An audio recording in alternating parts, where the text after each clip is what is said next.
Buenos días a la gente que se está ingresando, que está ingresando, perdón. Voy a esperar 2 minutitos para que terminen de ingresar y puedan todos estar conectados para dar inicio a este webinar.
Ya, entonces voy a dar inicio a este webinar. Buenos días a todas y todos los asistentes. Em, Mi nombre es Santiago Covarrubias Ojeda, soy ingeniero ambiental y trabajo para Mont Group, que es un estudio jurídico y de consultoría, que tiene más de 40 años de trayectoria en el mercado, cuenta con 250 profesionales en casa y dos oficinas a lo largo de Latinoamérica y también Angloamérica. Tenemos el caso de oficina en Canadá y en Estados Unidos. En esta ocasión me acompaña Evelyn Pérez, que es ingeniero consultor, y Eric Correa, que es abogado especialista en temas de pesca y acuicultura. El webinar del que vamos a presentar va a ser sobre la ley que crea el servicio de biodiversidad y áreas protegidas y cuál va a ser su efecto sobre las concesiones sectoriales y también sobre los proyectos que estén en ejecución o los proyectos nuevos. Entonces, iniciemos.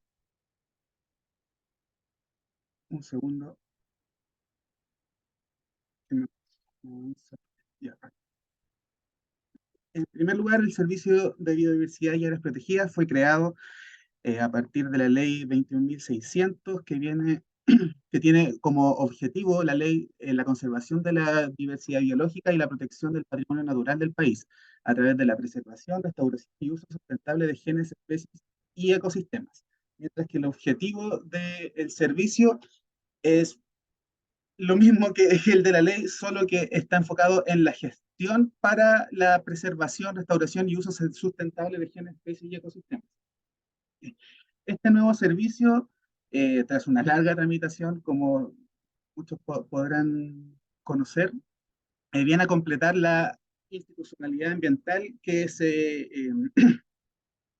creó a partir de la ley 21.000, perdón, la ley que crea el servicio sea, perdón, el Ministerio del Medio Ambiente, el Servicio de Evaluación Ambiental y la Superintendencia de Medio Ambiente.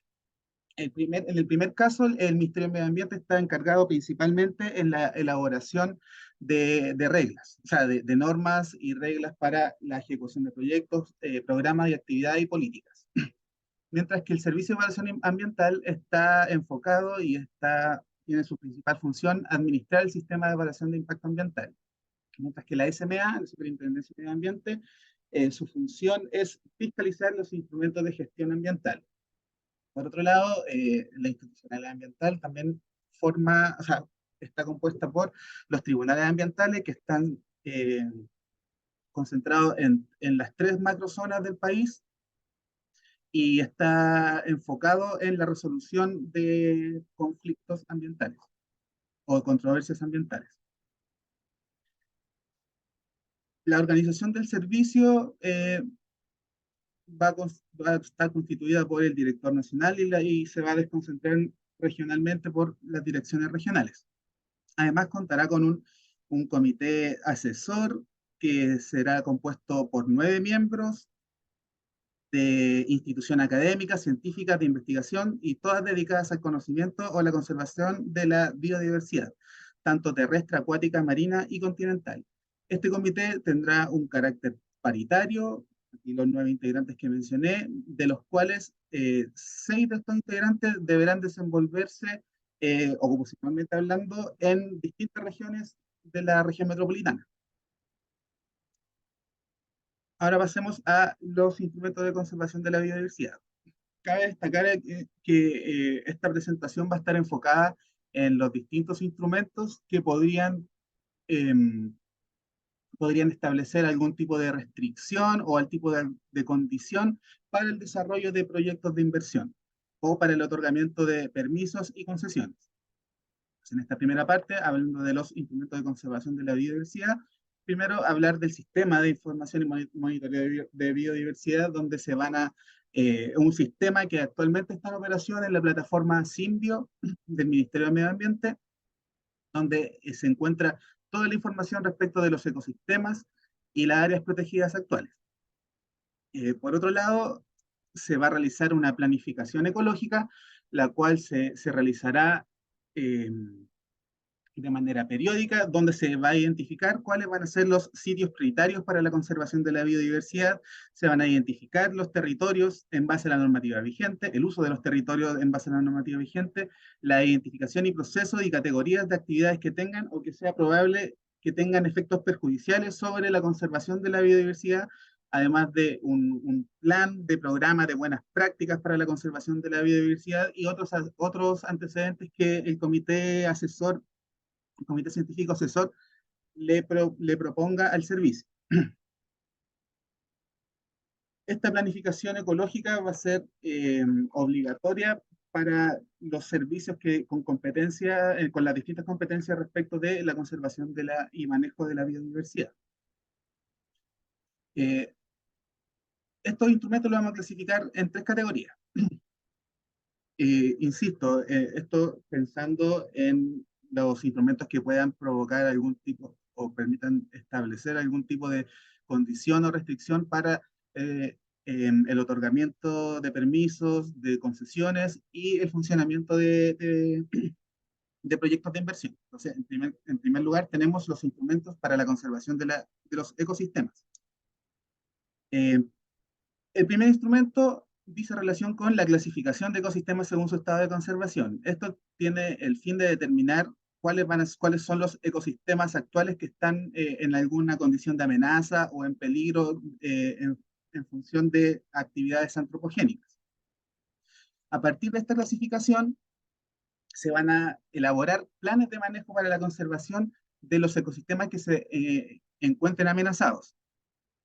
Estos planes de manejo podrían significar algún tipo de condición para el otorgamiento de permisos, también para el otorgamiento de concesiones, y además puede establecer ciertas condiciones que permitan a los proyectos que cuenten actualmente con RCA que se abra algún proceso de revisión de RCA de acuerdo con el artículo 25 ter de la ley 19.300 sobre base general del medio ambiente.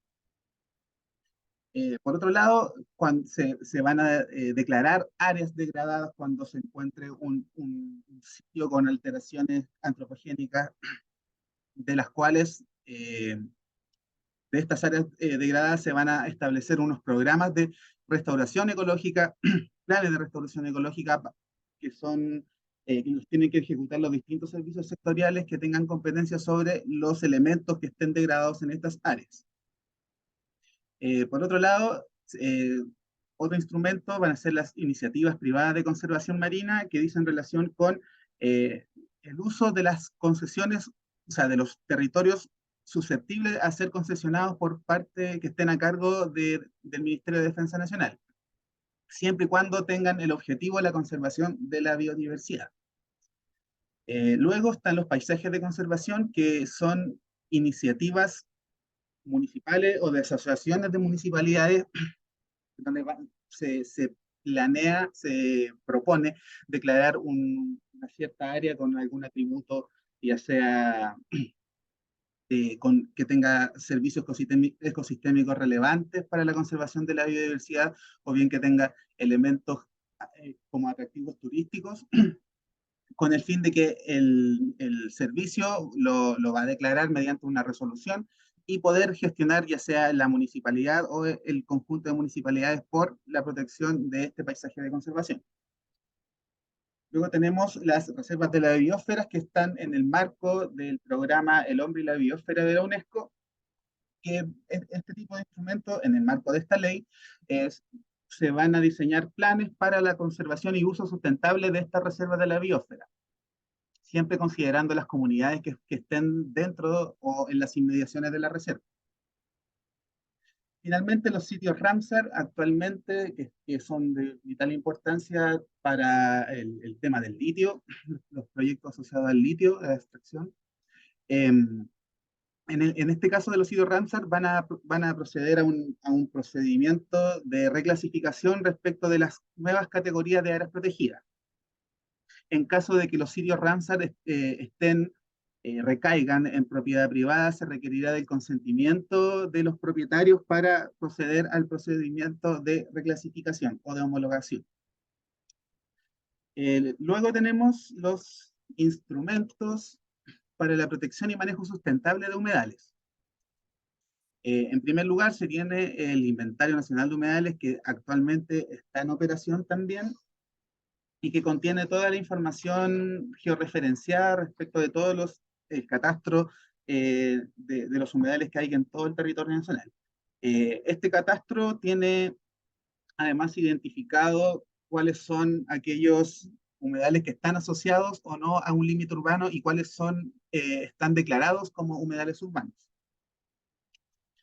Luego se tiene los criterios de uso sustentable de humedales, que serán criterios de carácter indicativo para el manejo apropiado y sustentable de los humedales, así como de sus servicios ecosistémicos.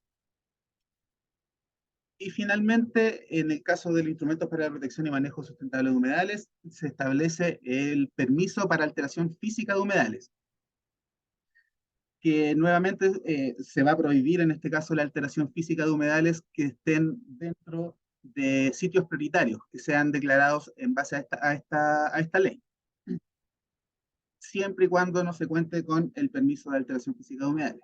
Obviamente aquí saldrá un reglamento para establecer las condiciones y los criterios para el otorgamiento de dicho permiso. Y finalmente, los instrumentos para la conservación de especies y su variabilidad genética.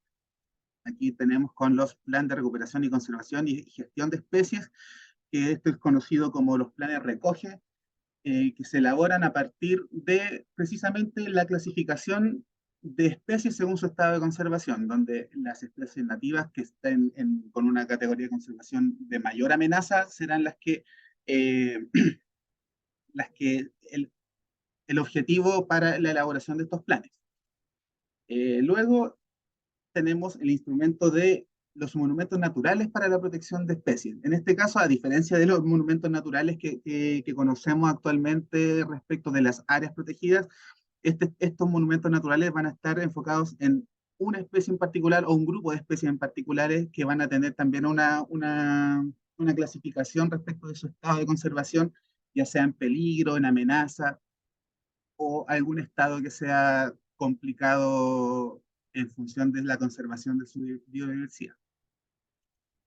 Finalmente, se cuenta con el plan instrumento de prevención, control y erradicación de especies exóticas y exóticas invasoras, de las cuales a partir de una resolución que sea expedida por el servicio, donde se determine cuáles van a ser las especies exóticas y exóticas invasoras, a partir de este registro se van a localizar dónde se encuentran estas especies y se van a proceder a la elaboración de los respectivos planes, considerando la participación de la comunidad, de privados y también de los servicios que tengan competencia sobre estas especies o bien en los territorios en que las especies exóticas y exóticas invasoras estén desenvolviéndose. Hay otros instrumentos, instrumentos de carácter económico, pero estos instrumentos no implicarían ciertas restricciones o condiciones para el desarrollo de proyectos. Por lo tanto, eso no van a estar parte dentro del alcance de esta presentación. Ahora vayamos a las categorías del Sistema Nacional de Áreas Protegidas. En primer lugar, se encuentra la Reserva de Región Virgen, cuyas características es que tiene condiciones primitivas naturales no perturbadas significativamente por actividades humanas, como su nombre lo indica también. El objetivo de esta categoría es la preservación estricta de la integridad ecológica, rasgos naturales, continuidad de los procesos evolutivos y la mantención de los servicios ecosistémicos que proveen. Las actividades permitidas en esta zona, en realidad no se permite ningún tipo de actividad, salvo labores de investigación científica debidamente informadas al servicio. Y la homologación, porque bueno, como mencioné anteriormente, con la entrada en vigencia de esta ley, actualmente hay muchas categorías de áreas protegidas y esta ley viene a establecer solamente 6 categorías, de las cuales se va a abrir un proceso de homologación o de reclasificación de las áreas protegidas existentes y, bueno, a partir también del artículo 4 transitorio, se establece una homologación directa a partir de la publicación de la ley. En este caso, la homologación directa para la Reserva de Región Virgen nueva va a ser la Reserva de Región Virgen actual. Luego tenemos el Parque Nacional, la categoría de Parque Nacional, con su característica es que tiene ambientes únicos y representativos del patrimonio del país, con rasgos de especial interés educativo, científico o recreativo. El objetivo de esta categoría es la preservación del patrimonio natural, su valor escénico, cultural, la continuidad de los procesos evolutivos y de las funciones ecológicas, poblaciones de especies y ecosistemas. Las actividades permitidas en esta área, ningún tipo de actividad, salvo la investigación científica, educación o turismo de baja escala.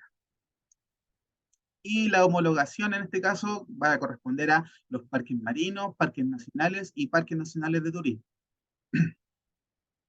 La tercera categoría, en orden de restricción incluso, vendría siendo el monumento natural, distinto al monumento natural que vimos en la lámina anterior, que estaba enfocado a especies específicas, especies que pueden ser de flora, fauna, funja, incluso algas.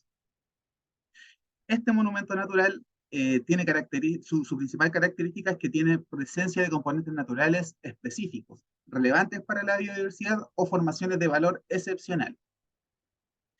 El objetivo de esta categoría es la preservación de un componente específico de la biodiversidad o de elementos o sitios de especial interés geológico, paisajístico, educativo o científico, y además de los hábitats asociados.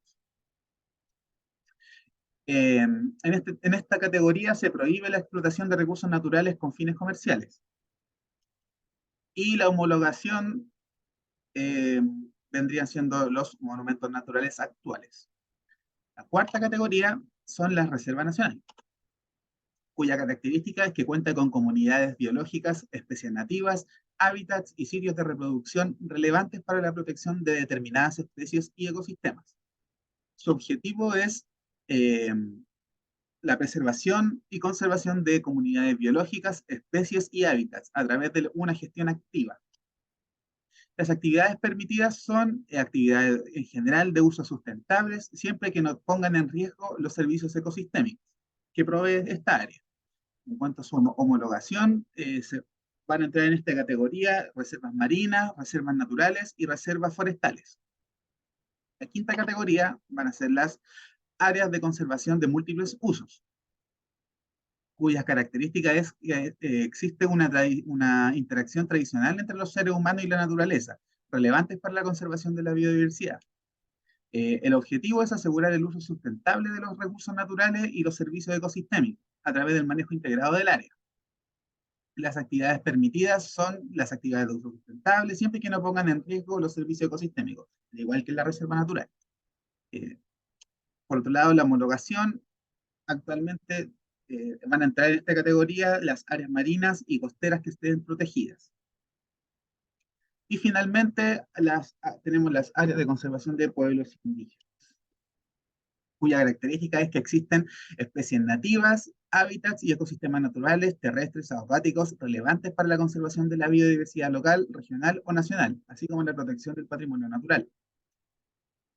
El objetivo de esta categoría son la preservación y conservación de hábitats, especies, servicios ecosistémicos y valores culturales asociados, así como los conocimientos locales y las prácticas tradicionales.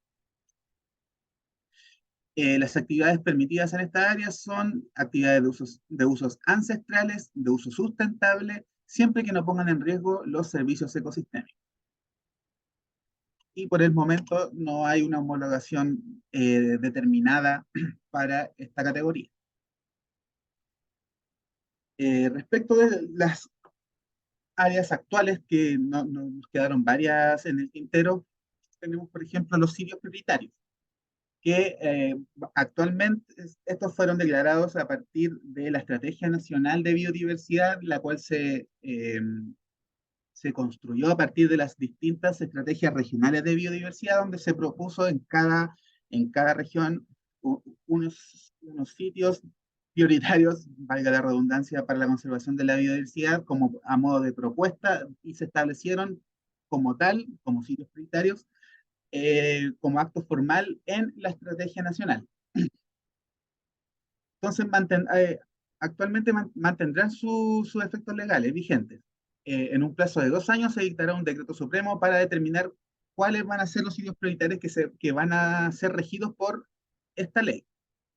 Eh, Estos sitios prioritarios podrán ser objeto de uno o más instrumentos para la conservación de la biodiversidad, que eran estos de área degradada, la clasificación de ecosistemas, algún plan de manejo en caso de que haya algún tipo de ecosistema amenazado dentro de este sitio prioritario, y también puede ser susceptible de una declaración de paisaje de conservación por parte de algún municipio.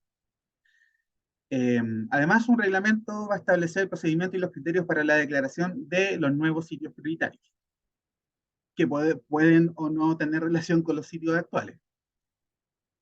En el caso de los santuarios de la naturaleza, se va a eliminar la figura de santuario de la naturaleza posterior al proceso de reclasificación, que más adelante vamos a hablar de los procesos, de los plazos de implementación. El Ministerio del Medio Ambiente determinará cuál va a ser la nueva categoría de los santuarios actuales, previo informe del servicio, cuando entre en funcionamiento. Si recae estos santuarios en propiedad privada, se requerirá el consentimiento del propietario para su reclasificación. En caso de que no hubiese consentimiento del propietario, el Ministerio de Medio Ambiente determinará su categoría. Este consentimiento, bueno, se va a dar un plazo para entrar en conversaciones con los propietarios, y claro, en caso de no haber un consentimiento explícito para la reclasificación, el ministerio va, en base a sus fundamentos, a informes técnicos del servicio, va a determinar cuál va a ser la nueva categoría de los santuarios de la naturaleza. Mientras no exista el proceso de reclasificación, los santuarios de la naturaleza actuales mantienen todos sus efectos legales. Por otro lado, los bienes nacionales protegidos mantendrán también sus efectos legales hasta el proceso de reclasificación. El Ministerio de Medio Ambiente, en conjunto con el Ministerio de Bienes Nacionales, van a determinar la nueva categoría previo informe del servicio. Esta nueva categoría va a estar relacionada con las 6 categorías que mencionamos en la diapositiva anterior. Luego, las reservas marinas se homologarán, como mencioné también, a la categoría Reserva Nacional hasta el proceso de reclasificación. Durante el proceso de reclasificación, el Ministerio del Medio Ambiente, en conjunto con el Ministerio de Economía, Fomento y Turismo, previo informe del servicio y de la Subsecretaría de Pesca y Acuicultura, el servicio que indica acá es el de Biodiversidad y Áreas Protegidas, determinarán si corresponde su denominación como un área de interés, como una reserva de interés pesquero o como reserva nacional. Pero hasta que no ocurra este proceso, se van a considerar como reservas nacionales. Esa sería como la categoría 4 de la diapositiva anterior. Y finalmente, los sitios Ramsar, como mencioné, se van a someter también a este proceso de reclasificación, previo informe del servicio, pero cuando estos se encuentren dentro de un área protegida, se entenderá que forman parte de ella. Entonces van a tener la misma categoría del área protegida. Cuando se encuentren dentro de otra, cuando no se encuentren dentro de otra área protegida, perdón, el servicio va a proponer una categoría al ministerio para que se declare como tal. En caso de que caiga en propiedad privada, se requeriría el consentimiento del propietario para su afectación como área protegida. Todas las áreas protegidas van a requerir un plan de manejo para el uso sustentable de las actividades que se realizan al interior de cada área. Estos planes de manejo van a ser el principal instrumento que va a regular la gestión de estas áreas protegidas. Entonces, toda área deberá contar con un plan de manejo, el que constituirá el marco regulatorio del área. Este plan de manejo se puede dividir en subprogramas que tengan funciones específicas, ya sean de conservación, investigación científica, aspectos regulatorios, de coordinación, administración, etc. Estos planes de manejo tienen que ser elaborados por el servicio y se van a aprobar mediante resolución. Además, el servicio contará con un plazo de 2 años desde la creación de un área protegida para la dictación, o sea, elaboración y dictación del plan de manejo respectivo. Los contenidos mínimos del plan de manejo serán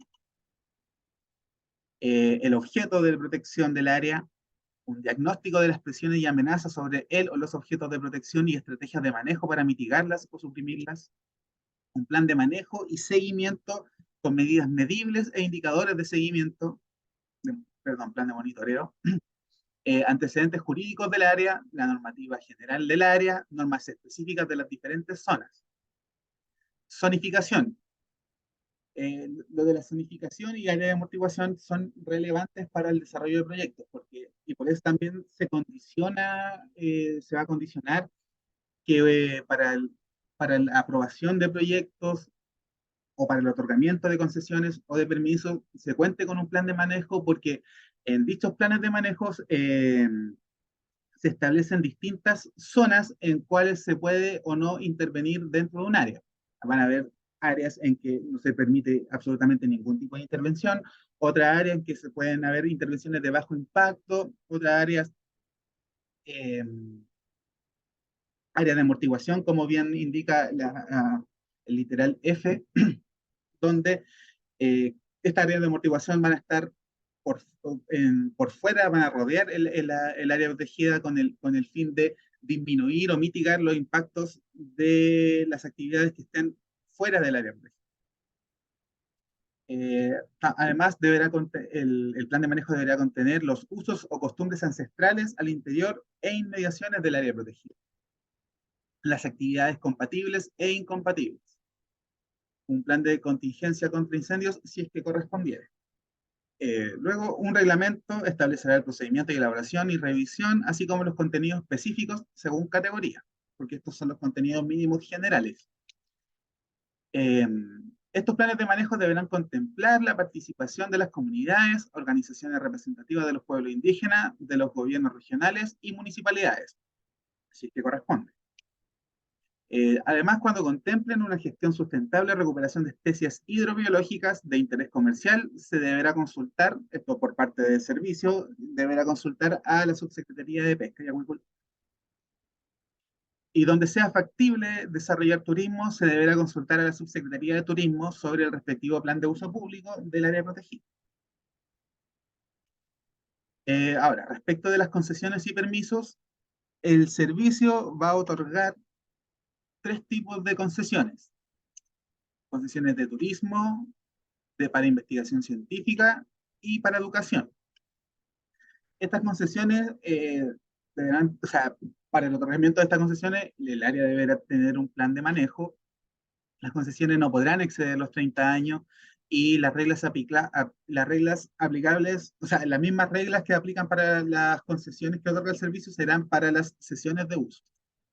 Ahora, cuando un área recaiga en terrenos que sean gestionados por la Subsecretaría para las Fuerzas Armadas, se requerirá, o sea, y que cuenten con o que requieran la instalación de infraestructura permanente, que por un plazo de un año se va a requerir un informe de la Subsecretaría, siempre y cuando sean concesiones de investigación científica, educación o turismo. Para el otorgamiento de concesiones se conformarán comités técnicos con participación del director nacional del servicio, un representante del Ministerio del Medio Ambiente, un representante de la Subsecretaría de Turismo, un representante del Ministerio de Educación, un representante del Ministerio de Ciencia, Tecnología e Investigación, un representante del Ministerio de la Cultura, Arte y Patrimonio, un representante del Ministerio de Desarrollo Social y Familia. Además, para los casos particulares, perdón, se me estaba quedando el tintero del Ministerio de Bienes Nacionales. Para casos particulares, pensando en las divisiones políticas y administrativas, también este comité técnico estará conformado por un representante del Consejo Regional y un representante de la municipalidad en que recaiga el área protegida, susceptible de ser concesionada. Los criterios de otorgamiento. Entonces, para el otorgamiento se requerirá cumplir con estos criterios que son, en primer lugar, considerar la categoría, objeto de protección y deberán ajustarse al plan de manejo. Esto es respecto del objetivo de la concesión. Luego, se debe evaluar la procedencia de la consulta del convenio 169 de la OIT y promover la participación de las comunidades locales e indígenas. Se debe respetar los lugares en que se desarrollen usos o costumbres ancestrales que hayan sido reconocidos en el decreto de creación y en el respectivo plan de manejo. Respecto de las concesiones de turismo, se deberán desarrollar en modalidad de turismo accesible universalmente, ambientalmente responsable, de bajo impacto y ajustada al plan de uso público. Respecto de las concesiones de investigación científica, estas tendrán que dar apoyo y soporte científico para luego, para el logro de los objetivos de protección del área protegida. Y respecto de las concesiones de educación, estas deberán promover programas y mecanismos para que la comunidad tome conciencia sobre la biodiversidad y el rol de las áreas protegidas, difusión y capacitación en conservación de la biodiversidad, además de promover el conocimiento de la cosmovisión indígena, si correspondiere, dentro de un área. Ahora, respecto de las concesiones sectoriales, perdón, de las concesiones a título de gratuito se van a conceder, hacer concesiones con fines de investigación científica o de educación. Solo para estos dos objetos se pueden otorgar concesiones a título gratuito. Eh, y además, las organizaciones que pueden acceder a este tipo de concesiones pueden ser municipalidades, organismos estatales de patrimonio distinto del fisco, o en que el Estado tenga aportes de capital, participación o representación, y además personas jurídicas privadas sin fines de lucro. Podrán extinguirse a voluntad del servicio en cualquier momento. El procedimiento de otorgamiento de concesiones en general, está hablando de las concesiones de investigación científica, educación y turismo, será a través de licitación pública o privada. Las concesiones, en el caso de las concesiones turísticas, requerirán de licitaciones públicas en todos los casos. Eh, las concesiones podrán otorgarse directamente sin proceso de licitación, siempre y cuando estas sean gratuitas. Y, bueno, un reglamento dictado por el Ministerio de Medio Ambiente regulará el procedimiento y los requisitos para el otorgamiento de las concesiones. Esto hablando de las concesiones de investigación científica, educación y turismo. Em, el servicio confeccionará las bases de la licitación, las que se ajustarán a la categoría, el objeto de protección y el respectivo plan de manejo, lo que podrá contemplar ciertas restricciones para el uso que se le va a dar a las concesiones. La adjudicación se efectuará mediante resolución y el adjudicatario deberá suscribir con el servicio un contrato de concesión constando de escritura pública.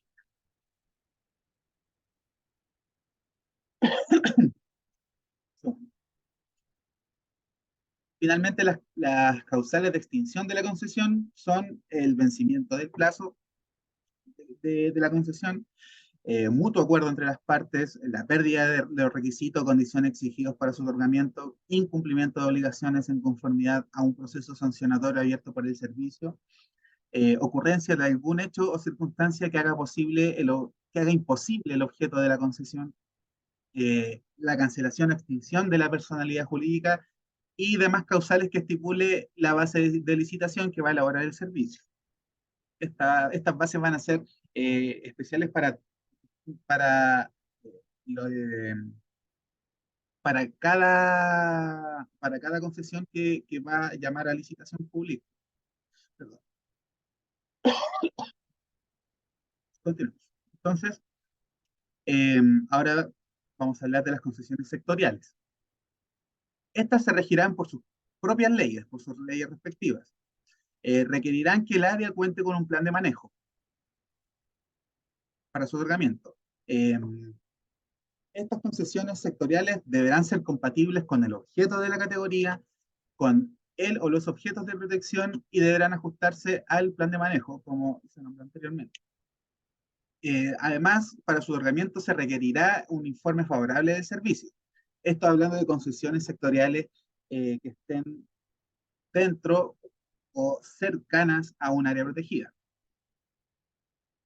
Se prohíben, además, las concesiones sectoriales necesarias para el desarrollo de actividades de explotación de recursos naturales con fines comerciales, así como actividades o infraestructura industrial en reservas de región virgen, parques nacionales y monumentos naturales.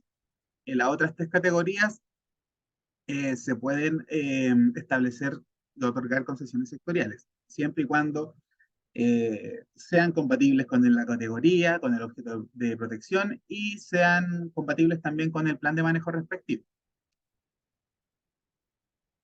Eh, Respecto de las concesiones y proyectos existentes, las concesiones o contratos que se hubiesen otorgado o adjudicado antes de la creación de un área protegida continuarán vigentes hasta que se efectúe una relocalización de la respectiva concesión o a menos que recaigan en cumplimiento y se produzca la caducidad de la concesión o un término del contrato. La creación de una área protegida, además, no obstará el desarrollo de aquellas actividades que contaren con una resolución de calificación ambiental favorable. Finalmente, se otorgará también un permiso para realizar ciertas actividades dentro de un área protegida, pero lo van a requerir solamente actividades que sean de carácter transitorio y que no requieran infraestructura permanente. Y además, estas actividades no pueden figurar en el listado de las tipologías de ingreso al SEIA establecidas en el artículo 10 de la ley 19.300. Eh, para este permiso se requerirá,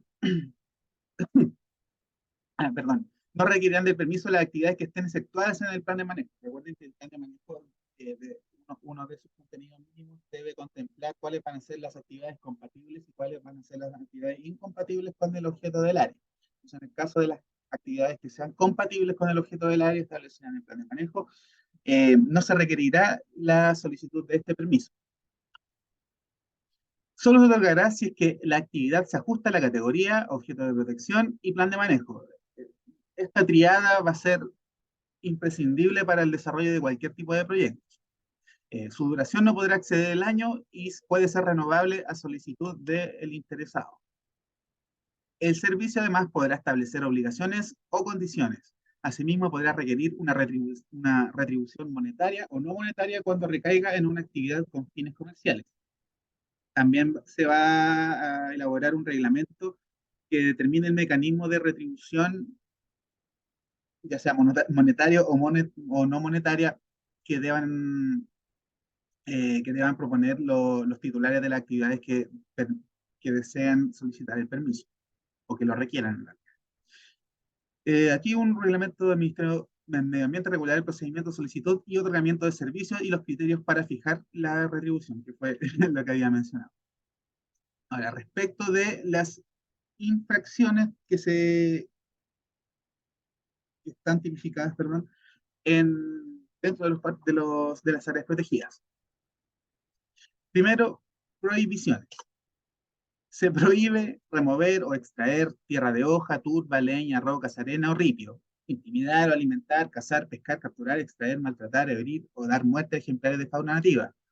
Bueno, en general, todas estas prohibiciones dicen relación con algún tipo de alteración, ya sea a seres de flora, fauna, funga, algas o elementos propios que estén contemplados dentro del objeto de protección del área protegida. Sin embargo, estas prohibiciones no contemplan, por ejemplo, cuando estén en el marco del desarrollo de un proyecto ya aprobado. Que, por ejemplo, un proyecto puede requerir el decepado de cierta especie y esto no va a entrar no debiese entrar en una causal de infracción producto de una prohibición porque ya estaba establecido dentro del el propio manejo del proyecto.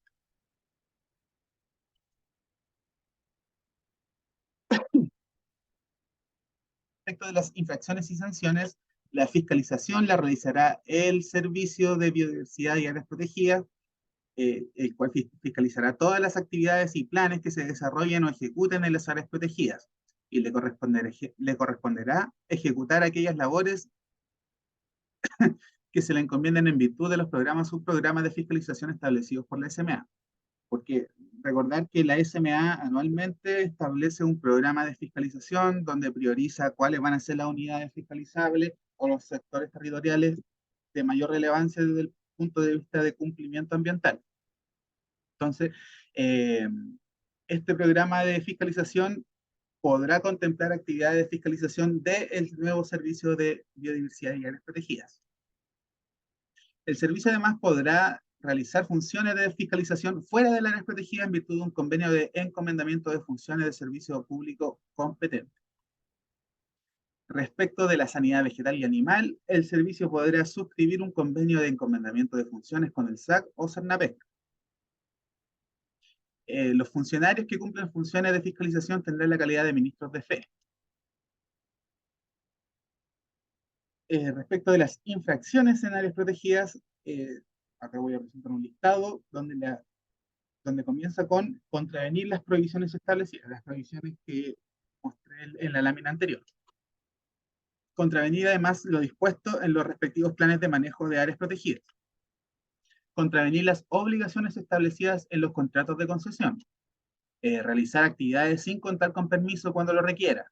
O contravenir las condiciones establecidas para su otorgamiento. Contravenir las obligaciones que conlleva ser propietario o administrador, en el caso de cuando las áreas protegidas tienen que ser administradas ya sea por un ente público o privado. Entonces, hace referencia a las obligaciones que tiene el propietario o el administrador. El propietario, esto es respecto de las áreas de protección privada, que es un instrumento que no forma parte de esta presentación, o también de los propietarios cuando un área protegida recaiga en propiedad privada.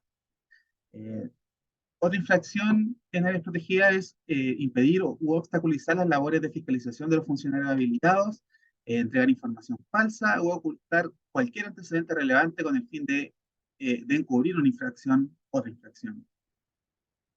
Y tenemos también infracciones fuera de áreas protegidas, donde en primer lugar se cuenta con alteraciones sobre recursos, ecosistemas o especies dentro de un sitio prioritario que afecten las características ecológicas del sitio. Recuerden que los sitios prioritarios actualmente no están dentro de las categorías de áreas protegidas y tienen una figura un poco distinta respecto de las 6 categorías de áreas protegidas. Incumplir los compromisos asumidos en un plan de restauración ecológica. Los planes de restauración ecológica, si hacemos memoria, se establecen a partir de la declaración de un área degradada. Incumplir las medidas obtenidas en un plan de prevención, control y erradicación de especies exóticas y exóticas invasoras. Alterar físicamente un humedal sin contar con permiso para ello. Contravenir las prohibiciones establecidas para la protección de especies declaradas como monumento natural. Usar para fines distintos el sistema de certificación de biodiversidad y servicios ecosistémicos, e impedir deliberadamente la fiscalización o encubriendo una infracción y evitando el ejercicio de las atribuciones de fiscalización de los funcionarios del servicio. Ahora, si una conducta constituye al mismo tiempo una infracción administrativa de conformidad a esta y a otra ley, se aplicará el procedimiento y la sanción establecida en el cuerpo legal que imponga una sanción de mayor entidad. En el caso de proyectos que, que tengan incumplimiento respecto de las condiciones establecidas en su respectiva RCA, eh, la fiscalización corresponderá, como siempre, a la SMA. Por otro lado, las infracciones van a prescribir a los 3 años contados desde la comisión de la infracción o desde la manifestación evidente de sus efectos en que se haya causado daño ambiental. En ambos casos, el plazo se interrumpirá con la notificación de la formulación de cargos por los hechos constitutivos de las infracciones. Ahora, las infracciones se van a, al igual que en la ley orgánica de la Superintendencia en Medio Ambiente, se van a clasificar en 3 categorías. En gravísimas, las que contemplan, las que aplicarán cuando se haya causado un daño ambiental no susceptible de reparación, cuando se hayan afectado gravemente los servicios ecosistémicos de un área protegida o cuando se impida o obstaculice deliberadamente el cumplimiento de un determinado plan de manejo. Habla de infracciones graves cuando se haya causado un daño ambiental, pero susceptible de reponer, se hayan afectado el área sin comprometer los servicios ecosistémicos, esto respecto de una alteración de un área protegida. Y cuando afecten las actividades o los efectos de estas actividades afecten negativamente el cumplimiento de un plan de manejo. Finalmente, las infracciones leves van a ser todas las que contravengan cualquier precepto o medida obligatoria y que no constituyan una infracción gravísima o grave. Respecto de las sanciones de estas infracciones, estas van a ser un poco más elevadas respecto de las sanciones que dicta la SMA. Porque en el caso de la gravísima, la SMA, la multa económica varía entre 0 y 10.000 UTA. En este caso, las sanciones gravísimas las infracciones gravísimas se van a sancionar con una multa de hasta 15.000 unidades tributarias anuales. Además, tendrán una restricción total de los beneficios obtenidos como área de protección privada, un instrumento que no se abordó en esta presentación. La extinción o caducidad de la concesión o el permiso y una prohibición temporal de ingreso al área entre 5 y 15 años. Esas son las sanciones para las infracciones gravísimas. Ahora, para las graves, la multa asciende, bueno, en realidad desciende a 10.000 unidades tributarias anuales, donde se restringen parcialmente los beneficios obtenidos como área de protección privada, una suspensión de la concesión del permiso mientras dure la investigación o se zanje la, la infracción, perdón, y prohibición temporal de ingreso entre 5 y 15 años. Y para el caso de las sanciones para las infracciones leves, una multa de hasta 1.000 unidades tributales anuales y la prestación de servicio en beneficio de un área protegida. Ahora, ya estamos en la parte final. Muchos de estos instrumentos que presentamos son susceptibles de ser aclarados, establecer condiciones, requisitos y procedimientos en distintos reglamentos, que de acuerdo con esta ley, eh, se estima que se tendrán que elaborar alrededor de 21 reglamentos, que los voy a detallar a continuación. En primer lugar, eh, un reglamento de organización interna del servicio, donde se determinará la denominación y las funciones de cada unidad. También un reglamento para el comité científico asesor, el cual contará con la conformación, las causales de inhabilidad, incompatibilidades, funcionamiento y la toma de decisiones. Un reglamento para el sistema de evaluación de los funcionarios. Un reglamento para los concursos y promoción también de los funcionarios. Un reglamento para el procedimiento y los criterios para la declaración de un sitio prioritario, un nuevo sitio prioritario en el marco de esta ley. Eh, un reglamento para la clasificación de los ecosistemas según estado de conservación, un reglamento para el plan de manejo para la conservación del ecosistema amenazado, un reglamento para las áreas degradadas, para las compensaciones de biodiversidad. Estas compensaciones de biodiversidad van a estar en el marco de los proyectos que hayan ingresado y que hayan sido aprobados mediante un estudio de impacto ambiental, ya que estos proyectos, eh, cuando corresponda, deben presentar medidas ya sean de mitigación, de compensación. Bueno, en este caso, estos planes van a estar enfocados precisamente en las medidas de compensación que deberán aplicar los criterios y estándares para determinar las medidas de compensación de este tipo de proyectos. Además, se establecerá un reglamento para los planes recoge, que son los de recuperación, conservación y gestión de especies, para los planes de prevención, control y erradicación de especies exóticas y exótica invasora, y también un reglamento para el sistema de certificación de biodiversidad y servicios ecosistémicos. Y viene otra tanda de reglamentos sobre los contratos de retribución de los servicios ecosistémicos que había mencionado anteriormente, los comités público-privados o regionales, un procedimiento también de creación, modificación y desafectación de áreas protegidas, un reglamento para la elaboración y revisión de los planes de manejo, un reglamento para el procedimiento de otorgamiento de concesión, hablando de las concesiones de eh, investigación científica, educación y de turismo. Permiso también para desarrollar actividades en áreas protegidas, va a haber un reglamento para eso, un reglamento también para el procedimiento, los plazos y las condiciones y requisitos para la creación, modificación o desafectación de áreas protegidas privadas, así también como su respectivo plan de manejo, un reglamento para el registro público de sanciones y un reglamento para los planes de corrección en el caso de que se haya constatado un daño ambiental de un área protegida o los distintos instrumentos de conservación de la biodiversidad que fueron establecidos en esta ley. Finalmente, la entrada en vigencia, esta ley se publicó el 6 de septiembre del 2023, donde al primer año, dentro de otras materias, mediante un decreto supremo, un decreto con fuerza de ley, perdón, expedido por el Ministerio del Medio Ambiente, el Ministerio de Hacienda y el Ministerio de Agricultura, entre otras materias, se establecerá cuál va a ser la fecha de inicio de funcionamiento del servicio. Estas otras materias dicen relación con la organización interna y el funcionamiento del servicio. Luego, 2 años desde la publicación de la ley, eh, se establecerá el fin del plazo para la dictación de estos reglamentos. O sea, estos 21 reglamentos que presenté en las láminas anteriores van a tener que ser elaborados y dictados en un plazo de 2 años, desde el 6 de septiembre del 2023.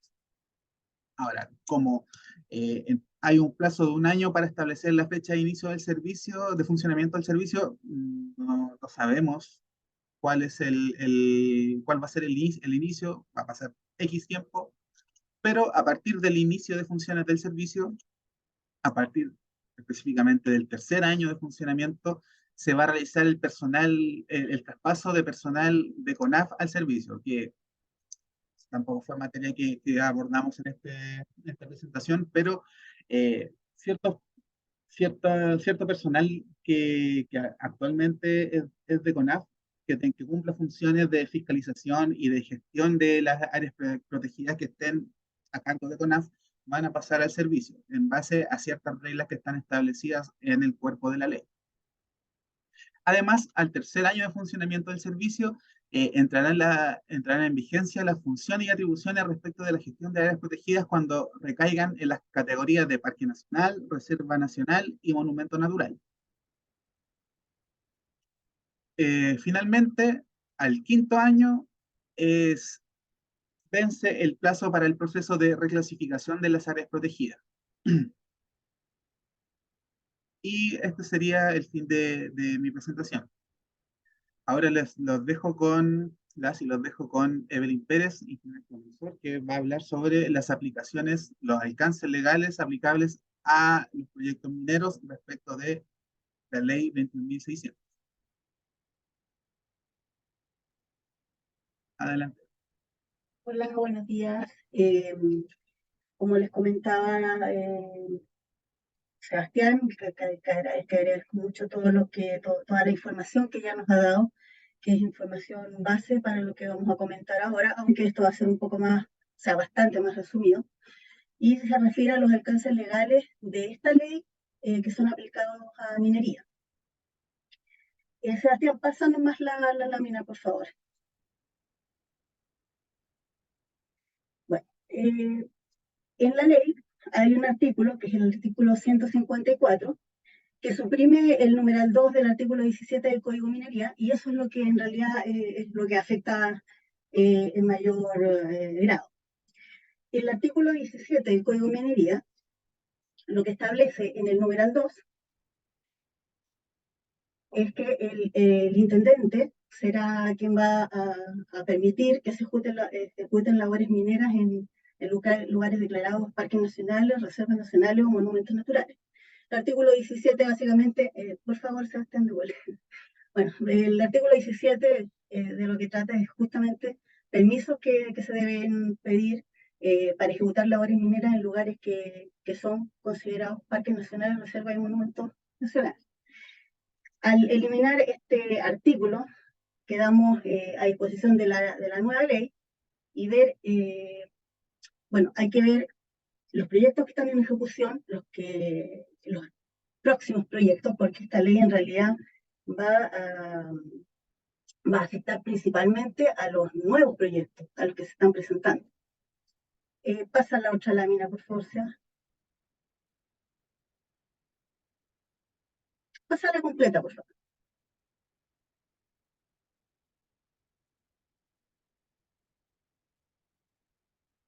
¿Por qué la lámina prefiero mostrarla así completa? Bueno, las concesiones mineras son concesiones sectoriales, se rigen principalmente por el Código de Minería. El artículo 92 eh, eh, nos habla de las concesiones destinadas a fines que son distintos a los del artículo 83. Sebastián los mencionó, pero para que lo recuerden, son básicamente son casos excepcionales en que por razones fundadas el servicio otorga concesiones de investigación científica, de educación, y estas son a título gratuito. Todas las que no están en el artículo 83 vienen siendo concesiones que se destinan a otros fines, que son obviamente productivos. Aquí entran las concesiones mineras. La actividad, bueno, ya les había dicho que se rige por el Código de Minería, su reglamento, y el reglamento de seguridad minera. Eso es básicamente, siempre se va a regir también por algunas, por la ley medioambiental, Código de Agua, distintas otras normas que le afectan, pero principalmente los que mencionamos acá. Bueno, en el artículo 93 prohíbe que se realicen actividades de explotación de recursos naturales en cierto tipo de categorías que van a ser categorizadas después, pero deja otras tres donde sí se van a poder efectuar distintos tipos de desarrollo productivo. Las que quedan, en este caso, liberadas, o entre comillas, para poder desarrollar distintos proyectos, son las reservas nacionales, las áreas de conservación de múltiples usos y áreas de conservación de pueblos indígenas. Sebastián ya las explicó todas, así que no vamos a leer nuevamente de qué se trata. Bueno, el artículo 63 nos dice que todas estas actividades se pueden realizar en estas áreas protegidas, pero tienen que respetar la categoría y el objeto de protección del área. Y por supuesto tener un plan de manejo, y que este tiene que ser compatible con la categorización que tiene el área. Aquí se incluyen todas las actividades de extracción, incluida la explotación minera, porque son explotación finalmente de recursos naturales. Pasemos a la siguiente lámina. Bueno, quisimos armar este monito para simplificar aún más o bajar un poco cómo la ley está afectando a todos los proyectos mineros a desarrollarse, que se están desarrollando, que están con resolución de calificación ambiental aprobada, otros que no, pequeños, y explicándoles un poco esto, qué es lo que nos dice esta nueva ley, que las concesiones sectoriales se seguirán rigiendo por sus propias normas, las que están ya en ejecución, las que ya están con proyectos aprobados, las que tienen resoluciones de calificación ambiental aprobada. En ese caso, la ley no debería sumarle nuevas restricciones. Ahora, hay que tener ojo en que estas resoluciones de calificación aprobadas no pueden cambiar nada, o sea, no puede cambiar una coma, sino van a tener que aplicar las nuevas restricciones.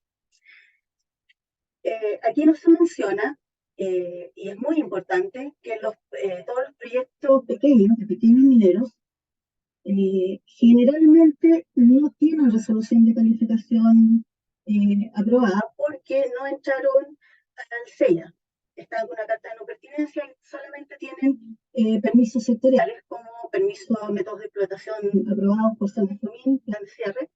Entonces, en ese caso se van a regir, hay un artículo del 95, si no me equivoco, donde dice que se va a pedir a cada organismo sectorial que confirme y que identifique qué proyectos están en ejecución o qué permisos han sido ya entregados para que esta ley no les aplique.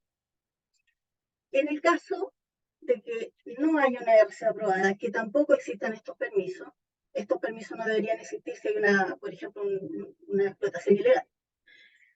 Pero en el caso de que no haya una RC aprobada, que sea un proyecto que está recién pidiendo los permisos o que no ha pedido ningún permiso, primero que nada tiene que estar dentro de estas tres categorías que mencionamos antes para que pueda desarrollarse. De estar en las otras tres no hay ninguna posibilidad. Pero la ley igual nos deja una ventanita abierta en el caso de que, pongámoslo, en el hipotético caso de que apareciera una Chuquicamata nueva. Un yacimiento espectacular, con una cantidad de reservas increíbles que va a ser impactante para la economía nacional. En ese caso, en ese hipotético caso, sí queda una ventana abierta y es para la desafectación del área. Ahora, la desafectación tiene un montón de procedimientos, pero existe.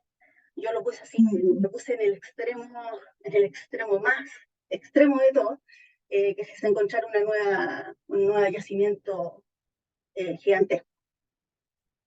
Pero como lo más probable es que no pase esto,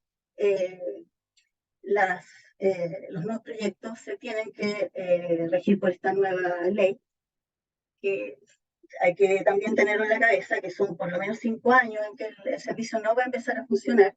Entonces, una vez que el servicio empieza a funcionar, ya hay que adecuarse a las nuevas restricciones que se van a aplicar a la minería. Y bueno, este es el resumen de lo que les quería hablar. que es básicamente lo que le aplica a la minería. Ya tenemos hartas trabas, entonces hay que tratar de prepararse lo mejor posible para recibir bueno, la entrada en vigencia de esta nueva ley. Y bueno, primero sacar los permisos más rápido, si es que se puede. El Ejecutivo hace poco se comprometió a bajar la permisología en un 30% o bajarla en un 30% para que sea más rápido todo. Veamos, ojalá que pase.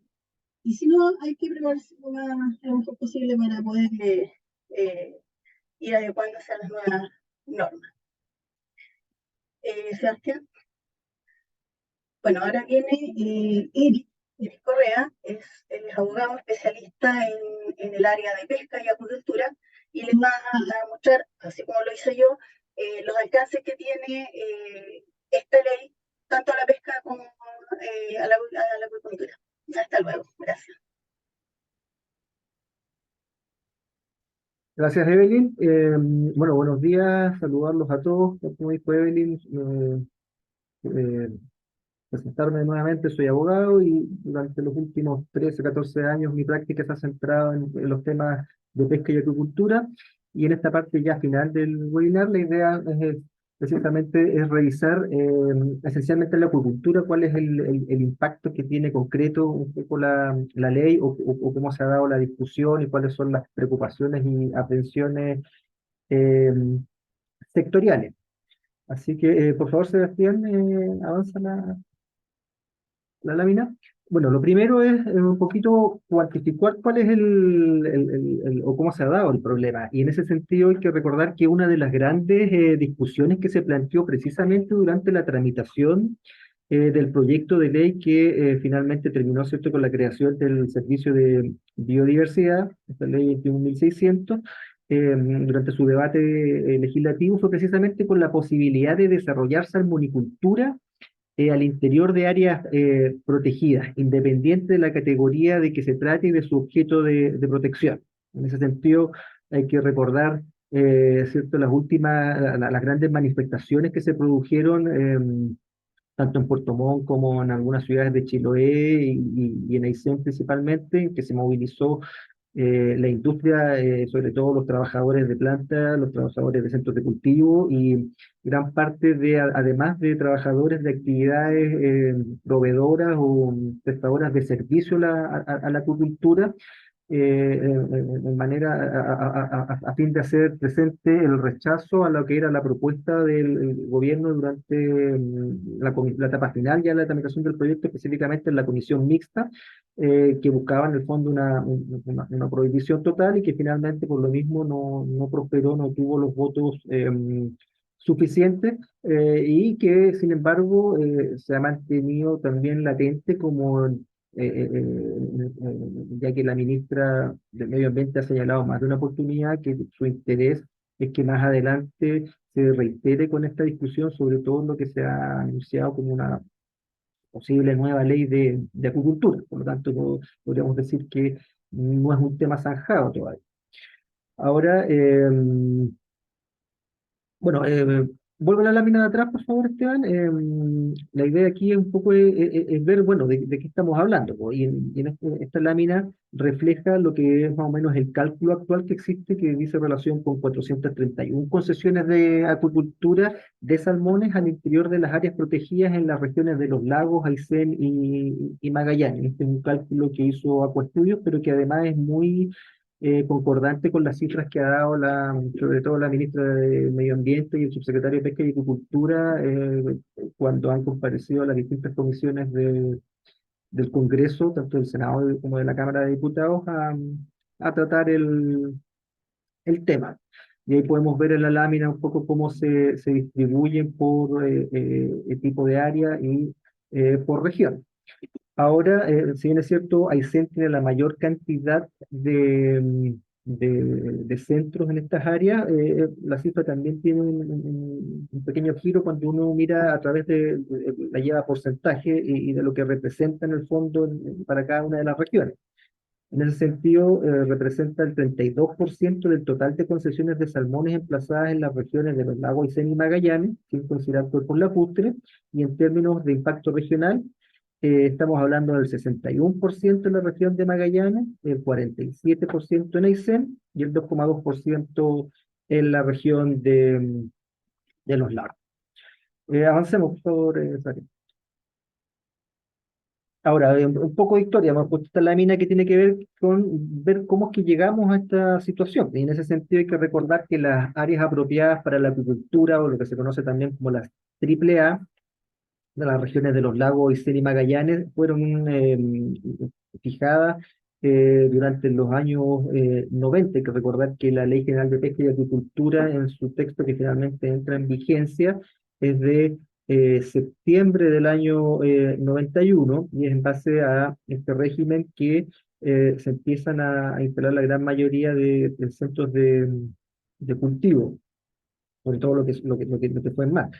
Eh, y en ese sentido, estas concesiones se fueron otorgando, y no solo de salmones, muchas veces en porciones marítimas que eran colindantes con parques y reservas, y eso tenía que ver con la interpretación que existía por parte de la administración sectorial, que entendía que no había inconveniente alguno, dado que estas áreas tenían únicamente un objeto de protección terrestre y en caso alguno marítimo. Ahora, esto tuvo un cambio importante en el año 2014 a propósito de un dictamen de la Contraloría General de la República, en que hace referencia respecto a cuáles son los límites marítimos de estas áreas, y que finalmente indica que no es posible desarrollar actividades de acuicultura en aguas marítimas que formen parte de los límites de parques nacionales, aun cuando estuvieran estos en un objeto de protección terrestre. Ahí hay dos dictámenes claros, que son el 38429 del 2013 y el 41121 de 2014. Y es eso lo que en el fondo nos lleva a entender que, si bien es cierto, se respeta la situación que venía, que se consolidó en el fondo por prácticas de la propia administración, empieza ya a surgir esta discusión respecto a que si están bien o no emplazadas, o corresponde o no que estén emplazadas donde históricamente se ubicaron. Y también existe dentro del problema, entre comillas, ¿cierto? Otras áreas que fueron, en que áreas protegidas fueron decretadas con posterioridad a las triple A, y en ese caso cuando las concesiones ya estaban otorgadas a la fecha de creación de estas áreas de protección. Por lo tanto, eso es lo que ha permitido, ¿cierto?, mantener de cierta forma este status quo que se dio de manera histórica. Ahora, en la pantalla pueden ver lo que es el texto de la Ley General de Pesca y Acuicultura, que regulaba la materia y sigue estando vigente, que es el artículo 158, que en el fondo tenía este principio de que las zonas lacustres, fluviales y marítimas que forman parte del Sistema Nacional de Áreas Silvestres Protegidas del Estado, quedarán excluidas de toda actividad pesquera extractiva y de acuicultura. Señala su inciso segundo que, no obstante, las zonas marítimas que formen parte de reservas nacionales y forestales podrán realizarse dichas actividades. Y esto es más o menos concordante con lo que finalmente eh, se aprobó, ¿cierto? Tenemos ahora pendiente la reclasificación. Estas en principio pasan a ser eh, reservas nacionales. Antiguamente teníamos la ley de pesca de los parques marinos y reservas marinas, nomenclatura que desaparece, y se crea en la ley de pesca la reserva de interés pesquero, que tiene una finalidad netamente productiva o extractiva, por decirlo así. Avancemos a la próxima. Y ya entrando un poco a lo que son los efectos sectoriales ya puros y duros, bueno, primero indicar que el artículo 5 de la ley 21.600, que crea el Servicio de Biodiversidad, dentro de las funciones y atribuciones de este, señala que en la letra M se encuentra como función propia de este nuevo servicio, fiscalizar la aplicación de la Ley General de Pesca y Acuicultura, eh, y sus reglamentos y las medidas de administración pesquera en las áreas protegidas. Ahora, esa norma quedó con un correlato en el artículo 122, inciso tercero de la Ley General de Pesca y Agricultura, que también es introducida por la Ley 21.600, y que en el fondo, de cierta manera, viene a concretar esta norma y a darle un principio para la coordinación, para la aplicación coherente y razonable, indicando que asimismo los funcionarios del Servicio de Biodiversidad y Áreas Protegidas podrán ejecutar acciones de fiscalización del cumplimiento de la presente ley, o sea, la ley de pesca, en las áreas protegidas, los sitios prioritarios, los ecosistemas amenazados y las áreas degradadas, previo convenio de encomendamiento de funciones celebrado con Cernapec. Y en el ejercicio de dicha atribución tendrán la calidad de ministros de esto. Por lo tanto, ya tenemos un primer efecto importante y potente que tiene que ver con un nuevo órgano fiscalizador, fiscalizador de la ley de pesca, eh, pero con estas limitaciones y que en virtud de estos convenios de encomendación de funciones debería apuntar, ¿cierto?, o eso es lo esperable, a una aplicación coherente, razonable y coordinada con el resto de fiscalizadores de la ley de pesca, que no solo es en la pesca, sino que también, ¿cierto?, la autoridad marítima y carabineros. Eh, y de manera, me puedo retirar de manera coherente y razonable. Bueno, un segundo gran efecto, y quizás uno de los más importantes en materia de acuicultura, tiene que ver que la operación de las concesiones, como bien señaló en su momento Sebastián, tendrán que someterse a las disposiciones contenidas en el plan de manejo eh, establecido para cada una de estas áreas de protección por lo tanto las medidas pueden ser más o menos gravosas para la actividad. Este es un elemento que agrega un importante grado de incertidumbre porque estos planes, ¿cierto?, los va a liderar el Servicio de Biodiversidad y de Protegida y por lo tanto se conocen las pautas y estándares que se va a utilizar para ello. Aquí hay que recordar que hace poquito se generó una nueva entre comillas, controversia, ya que el Ministerio de Medio Ambiente despachó un oficio y distintos subsecretarías y servicios indicando que en tanto no se cree el servicio de biodiversidad y no estén los planes de manejo elaborados, no se pueden otorgar eh, estas concesiones sectoriales, lo que claramente tiene impacto en minería y en acuicultura, y que en el intertanto estos planes van a seguir, continuar con su elaboración a cargo de CONAF. Esto generó mucha controversia, se discutió por parte de actores sectoriales, que era una forma de volver a lo que no se había conseguido por ley, que era una prohibición total.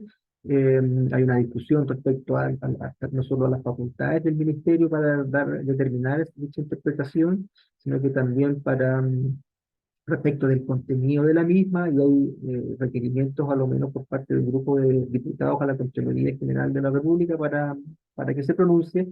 Por lo tanto, vemos que el tema sigue generando, dando coletazos y sigue estando en la discusión. Esto generó también un par de sesiones de comisión de pesca y acuicultura, tanto en el Senado como en la Cámara de Diputados, en los cuales asistió la ministra eh, y hizo ver cuál era la posición del ministerio al respecto, y defendiendo que a juicio de ella no era más que, el juicio no sea más que comunicar lo que era un efecto directo de la ley, lo que por cierto puede ser controvertido y así ha sido, ya que la ley no dice expresamente qué es lo que ocurre en el intertanto, no lo resolvió con una norma transitoria, de tal forma que a fin de cuentas es una interpretación lo que hizo el ministerio, y así como es una interpretación legítima pueden haber otras interpretaciones y serán los órganos encargados, en este caso la Contraloría o eventualmente el día de mañana ante una judicialización, los tribunales, los que tendrán que resolver si es correcta o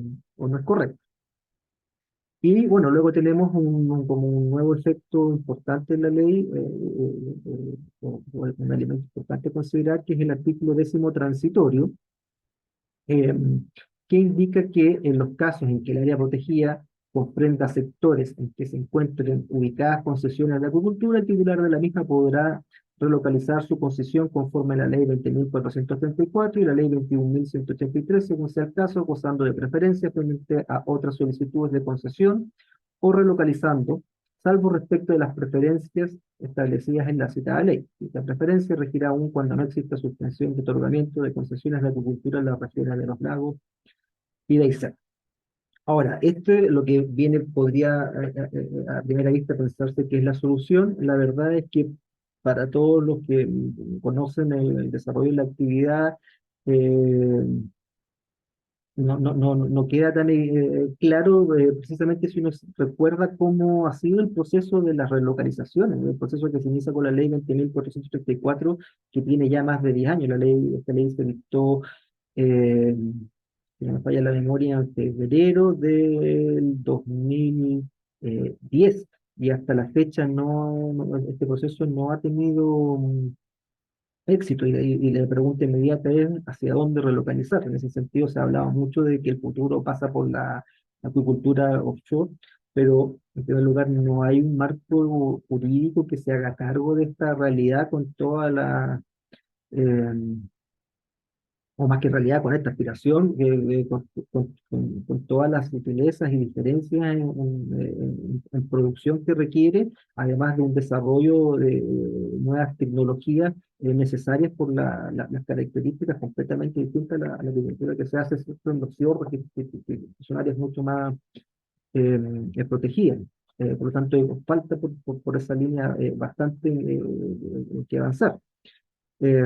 Además, la relocalización requiere nuevas áreas apropiadas para la agricultura, y basta con recordar que este proceso en promedio toma alrededor de 7 años, y luego tramitar precisamente las relocalizaciones, que es el gran problema que ha existido, y lo que en promedio también tiene una demora de 7 años más, y más la incertidumbre de que se pueden crear nuevas áreas protegidas, y además de todas las paralizaciones que eventualmente se producen, por ejemplo, por la aplicación de la, no sea como ley Marquent.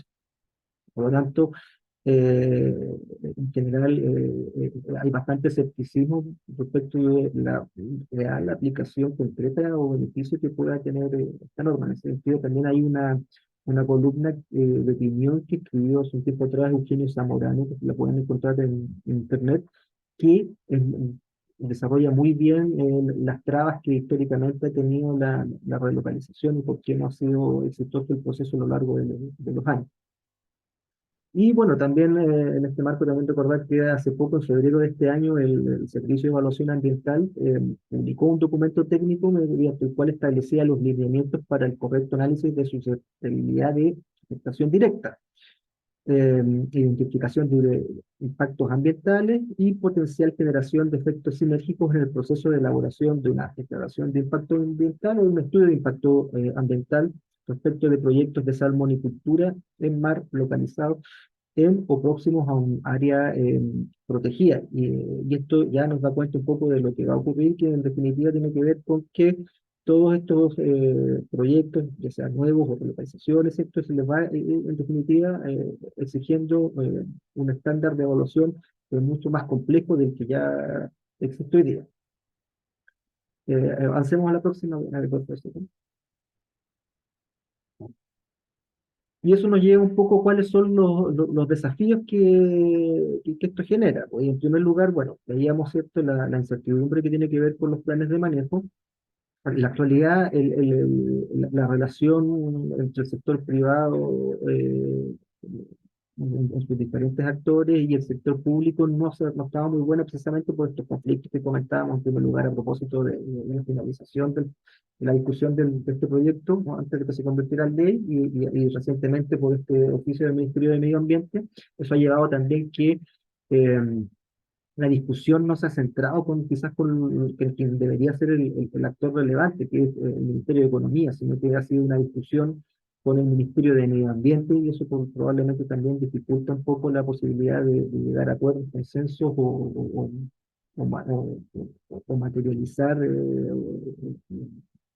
o coordinar objetivos que, por cierto, son compartidos en términos de que todos buscamos, ¿cierto?, la sustentabilidad de la actividad. Y eso plantea en el fondo el desafío de, bueno, qué va a ocurrir con los planes de manejo, en el sentido de que hay aprehensiones por parte de la industria respecto a que esta sea una nueva forma de limitar el desarrollo de la actividad, ¿cierto? Se dice que, que- que puede ser la forma de obtener por la vía administrativa lo que no se obtuvo por la vía legal. y por lo tanto lo que ahí hay que buscar es que estos establezcan finalmente medidas proporcionales al bien jurídico que se pretende proteger, de manera que éstas ponderen adecuadamente este objeto de protección y en el fondo sean coherentes con la viabilidad futura también de la actividad productiva que se desarrolla. Obviamente en esta etapa eso implica conocer cuáles van a ser los mecanismos de participación que va a tener el servicio, pero que sobre todo también mucho de lo otro quizás hay que verlo como una oportunidad y es aquí quizás donde tiene que enfocarse el trabajo de la industria con el sector público. Otro desafío es, bueno, en este mismo contexto, esto que ya veníamos viendo, es diseñar y ejecutar un plan efectivo de salida programado para las concesiones a corto o mediano plazo, para no repetir precisamente el problema que ocurrió con las relocalizaciones. Esto probablemente requiere también estos cambios legales, porque las barreras que hemos tenido no van a desaparecer. Probablemente muchas, si bien es cierto, puede haber un elemento importante de voluntad política, no es menos cierto que sí existen barreras administrativas y burocráticas que han hecho que sea este proceso difícil. Eh, y finalmente, bueno, lo que se ha hablado un poco, si bien es cierto, que ha estado bastante retrasado, detenido, pero sí lo ha anunciado tanto el ministro de Economía como su secretario de Agricultura, la intención por parte del gobierno de presentar una nueva ley de agricultura. Como es cierto, esto se ha ido distanciando. En el principio se hablaba de el último trimestre de este año, lo que claramente ya no ocurrió. Hay que recordar que aquí esto era como una etapa posterior al ingreso de la nueva ley de pesca, la que tampoco hasta la fecha ha sucedido y después de múltiples retrasos. Ese proyecto se había anunciado a fines del año pasado, posteriormente a marzo, abril, mayo, finalmente se habló de fines del primer semestre, después los días de septiembre y en la actualidad se ha hablado a fines de este año, pero hay trascendidos de prensa que darían cuenta de dificultades y discusión interna para poder presentarlo, tanto de problemas de presupuesto como de oportunidad legislativa y de viabilidad política. Por lo tanto, si bien es cierto, es difícil pensar que una ley de agricultura pueda ser ingresada y tramitada durante lo que queda de este gobierno, probablemente sí hay tiempo para que se presente un proyecto. Por lo tanto, ahí también hay que estar atento y generar la sinergia y conducir un poco el debate público con la autoridad respecto a que esta ley efectivamente resuelva estos conflictos y eventualmente logre plantear una alternativa, ya sea de relocalización o con una herramienta eh, distinta y que sea eficaz, ¿cierto? Y que se haga cargo de la historia respecto a los derechos otorgados, consolidados, eh, más los objetivos de sustentabilidad, pero que no tenga un criterio de realidad para que finalmente pueda ser implementada y no quede como una bonita intención en el papel que no encuentra concreción final. Y eso sería por mi parte. Sebastián, ¿quieres comentar algo antes de terminar?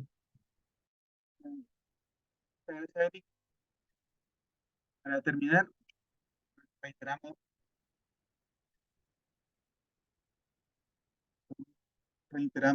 nuestras oficinas que tenemos en Argentina, Bolivia, Brasil, Canadá, Chile, Colombia, Ecuador, México, Paraguay, Perú, Uruguay y Estados Unidos. Ahora se procederá a una ronda de preguntas.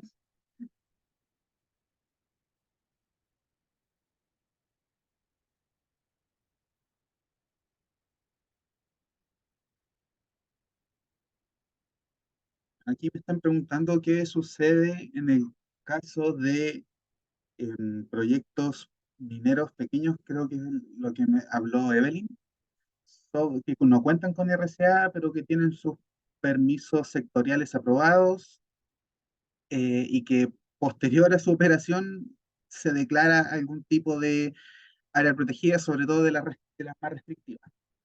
En este caso, eh, la declaración como parte del proceso de declaración de un área protegida, eh, se delimita una cierta área tentativa para ser declarada como un área protegida, y esta área va, dentro de esta área, el mismo servicio y el ministerio van a hacer un catastro, o ya sea oficiando a los servicios sectoriales que otorgan permisos respecto de actividades que se desarrollan en esta área. Entonces, durante el mismo proceso de creación de una nueva área protegida, se van a considerar ya las actividades existentes y las actividades futuras, porque claro, un permiso que se esté tramitando hoy día no puede entrar en funcionamiento un año, 2 años, 3 años posterior a la declaración del área.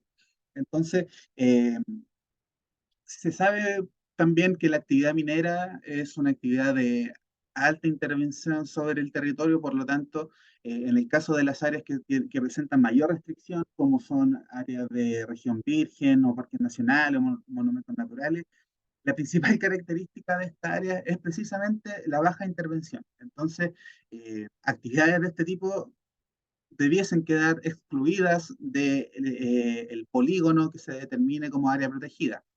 O bien, como por medio de estos oficios se va a identificar de alguna forma las actividades que se estén desarrollando en esta área tentativa, se pueden planificar o se pueden llegar a algún tipo de acuerdo, porque reitero, en los procedimientos de creación de áreas protegidas también se abre un proceso de participación ciudadana, donde cualquier persona, natural o jurídica, podrá aportar algún tipo de antecedentes para la determinación del polígono y también de los objetos de protección.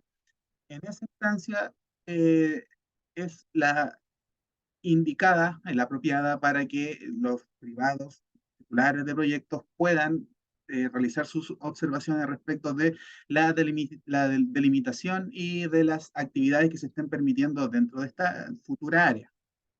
Entonces, por ese lado, se recomienda que se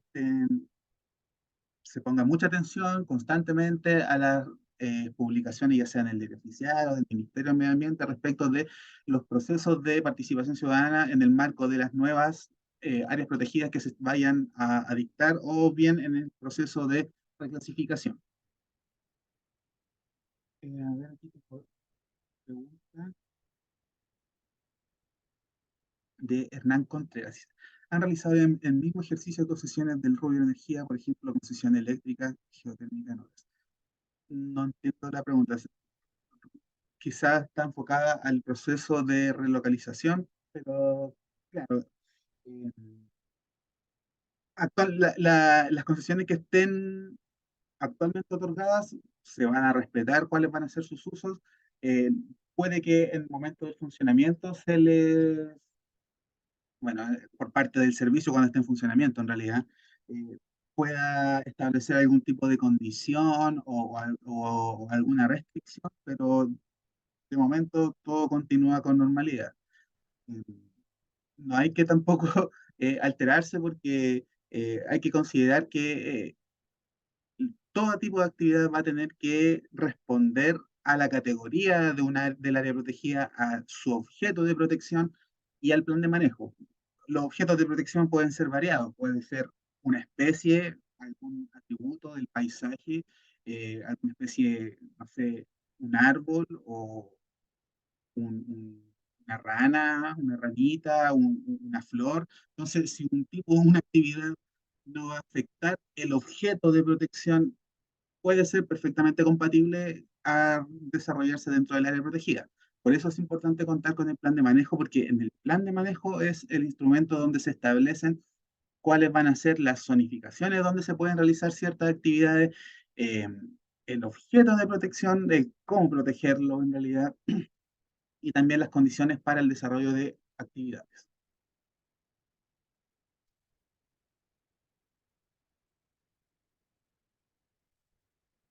Y nos quedan más preguntas. Agradecemos su, su participación, y le recordamos visitar nuestra página web donde podrán ver todos los servicios que ofrecemos. Y esto sería todo por el día de hoy. Muchas gracias. Aquí dejamos nuestro correo de contacto. Hasta pronto.